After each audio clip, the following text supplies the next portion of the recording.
এখন শুরু হয়েছে আরেক বিক্রি শুরু, এটা আর ঠিক, এটার কৃতিত্ব কে নেবে? তো বিএনপিটা আমরা তো বলতে আমরা কোনো কৃতিত্ব নিচ্ছি, এটা বাংলাদেশের মানুষের কৃতিত্ব, আমাদের কোনো কৃতিত্ব।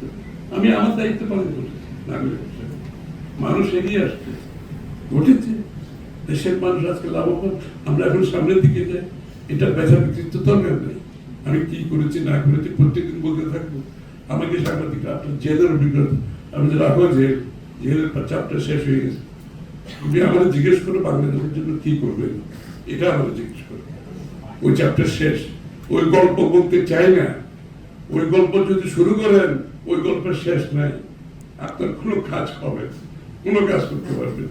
আমরা ঐক্যবদ্ধভাবে জাতি হিসেবে একসাথে এগিয়ে যাই, এটাই হলো তারেক রহমান সাহেবের যে পুঙ্খানুরূপে প্রত্যেকটি বিষয়ের উপর কিন্তু অলরেডি আমরা অবস্থান নিয়েছি ওনার নির্দেশে, ওনার এবং উনি প্রত্যেকটি বিষয়ে যে স্বাস্থ্য, শিক্ষা, গ্রামে গঞ্জের মানুষ, প্রত্যেকটি মানুষের, শিক্ষকদের লেখাপড়া, এই যে লেখাপড়ার ব্যাপারে বলছে, লেখাপড়া তো নাই বাংলাদেশে, ইনস্টিটিউশন ফিনিশ, তাহলে আপনাকে এটা বিল্ড আপ করতে হলে কি ধরনের লেখাপড়া চায়?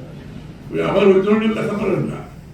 বসুন্ধরা টিস্যু, অশুদ্ধতার বিরুদ্ধে এক বিন্দু ছাড় নয়। আপনার প্রাইমারি স্কুল থেকে আপনাকে ইয়েতে টেকনিক্যাল এডুকেশন দিতে হবে, বিদেশে যেটা আছে একদম প্রাইমারি থেকে তার মানসিকভাবে টেকনিক্যাল মাইন্ড ডেভেলপ করতে হবে, যাতে সব ডাক্তার ইঞ্জিনিয়ার তো হবে না। আমার এই লোকগুলোতে স্কিল ডেভেলপ করে তার ইনকাম, আমাদের একটা প্লাম্বার নেই, একটা ইলেকট্রিশিয়ান নেই, প্রপার নেই, ফ্যামিলিগত কাজ করে যাচ্ছে, এডুকেটেড নেই। এডুকেটেড হলে আপনি বিদেশে তো যে এখন $500 যায় মাসে, তার মাসের ইনকাম হবে $5,000, ইলেকট্রিশিয়ানের হবে $5,000 500 জায়গায়। তা আপনার রেমিটেন্স কোথায় যাবে আপনি চিন্তা করেছেন? আপনার মানব সম্পদ উন্নয়ন হচ্ছে সবচেয়ে বড় উন্নয়ন। আমার 18 কোটি মানুষকে যদি আমি মানব সম্পদে পরিণত করতে পারি, ইনভেস্ট করতে পারি, এই জন্য জিডিপির 5% ইনভেস্ট করা হচ্ছে, অনেক টাকা শিক্ষার, স্বাস্থ্য খাতে, যে আমার এই জনসংখ্যাকে মানব সম্পদে পরিণত করতে হবে, ওই ইনভেস্টমেন্ট করতে হবে আপনাকে। মানুষের স্বাস্থ্য ঠিক রাখতে হবে, লেখাপড়া ঠিক রাখতে হবে, প্রত্যেকটি পরিবারের জন্য নিশ্চিত করতে হবে, এটা তার নাগরিক অধিকার, এটা তার কাউকে ফেভার করতেছে না। যাওয়া উচিত, আমাদেরকে সেটা বোঝা উচিত, ধারণ করা উচিত।